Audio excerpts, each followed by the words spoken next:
আপনার বিজনেসের জন্য একটা ওয়েবসাইট বিল্ড করা দরকার। আপনি বুঝছেন না কোন প্ল্যাটফর্মে ওয়েবসাইট বিল্ড করবেন এবং কেমনে কি ম্যানেজ করবেন, তাহলে আজকের ভিডিওটা আপনার জন্য। এটা যদি আপনি শেষ পর্যন্ত দেখেন, আপনি বিষয়টা ক্লিয়ার হয়ে যাবেন। ফার্স্ট আসি সার্ভিস বেস।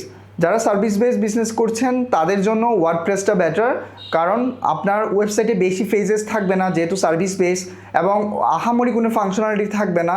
সো আপনি ওয়ার্ডপ্রেস দিয়ে স্মুথলি রান করতে পারবেন আপনার যদি একটা ভালো হোস্টিং থাকে। অনেক সময় সার্ভিস বেসের ক্ষেত্রে অনেক ইনফরমেশন চেঞ্জ করার দরকার হতে পারে, তো ওয়ার্ডপ্রেস যেহেতু ড্র্যাগ অ্যান্ড ড্রপ, সো আপনি নিজেই অনেক কিছু চেঞ্জ করে ফেলতে পারবেন ড্র্যাগ অ্যান্ড ড্রপ করে। সো সার্ভিস বেসের ক্ষেত্রে ওয়ার্ডপ্রেসটা বেটার। সেকেন্ড নিশ ই কমার্সের ক্ষেত্রে অনেকগুলো অপশন আছে, ওয়ার্ডপ্রেস, শপিফাই এবং কাস্টম ওয়েবসাইট। তো এক্ষেত্রে আপনার বিজনেসের স্টেজ যদি 1-2 ইয়ারের মধ্যে হয় তাহলে ওয়ার্ডপ্রেসটা আপনার জন্য বেটার হবে, কারণ ওয়ার্ডপ্রেসে আপনি অনেক ডেভেলপার অ্যাভেলেবেল পেয়ে যাবেন। আপনার কোনো একটা প্রবলেমে পড়লে, কোনো একটা ইস্যু হলে আপনি ইনস্ট্যান্ট যে কোনো ডেভেলপারকে দিয়ে কাজটা করিয়ে নিতে পারবেন। ওয়ার্ডপ্রেসে ওয়েবসাইট ডেভেলপ করা যতটুকু অ্যাফোর্ডেবল, কাস্টম ওয়েবসাইটের ক্ষেত্রে এটা একটু কস্টলি। যখন আপনি আপনার বিজনেসটাকে 2-3 ইয়ার্স রান করবেন তখন আপনার হাতে এনাফ বাজেট থাকবে, তখন আপনি কাস্টম ওয়েবসাইটে যেতে পারেন। তবে ওয়ার্ডপ্রেসও খারাপ না, ওয়ার্ডপ্রেস দিয়েও অনেক বড় বড় বিজনেসম্যানরা বিজনেস করতেছে। সো ওয়ার্ডপ্রেস যদি ভালো একটা হোস্টিং হয় তাহলে ওয়ার্ডপ্রেস দিয়েও রান করা যায়।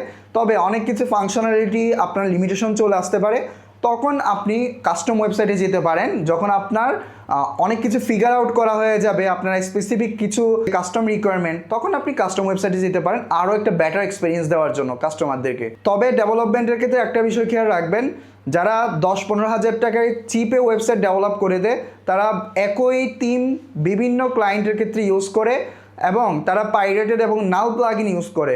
তো পরবর্তীতে আপনার বিজনেসটা দেখা যায় আলটিমেটলি শুরুতে সব ঠিকঠাক থাকলেও কিছুদিন যখন যাবে অনেক ইস্যু রেস হবে, যেখান থেকে আপনি রিকভার করতে পারবেন না।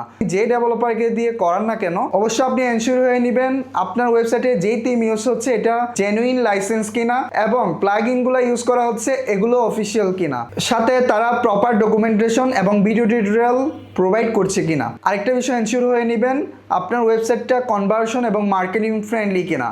যদি আপনার ওয়েবসাইটটা প্রপার মার্কেটিং ফ্রেন্ডলি এবং ইউজার ফ্রেন্ডলি না হয় তাহলে আপনার ওইভাবে করে বিজনেসে কনভার্সন হবে না। তো এই বিষয়টা অবশ্যই গুরুত্ব দিবেন। যদি আপনি এই বিষয়গুলো এনশিওর করতে পারেন তাহলে একটা প্রফেশনাল ওয়েবসাইট দিয়ে আপনি লং রানে বিজনেস করতে পারবেন। আমরা এডাস্টিকার থেকে প্রফেশনাল ওয়েবসাইট ডেভেলপমেন্ট সার্ভিস দিচ্ছি, নিচের বাটনে ক্লিক করে আমাদের সাথে কন্ট্যাক্ট করতে পারেন।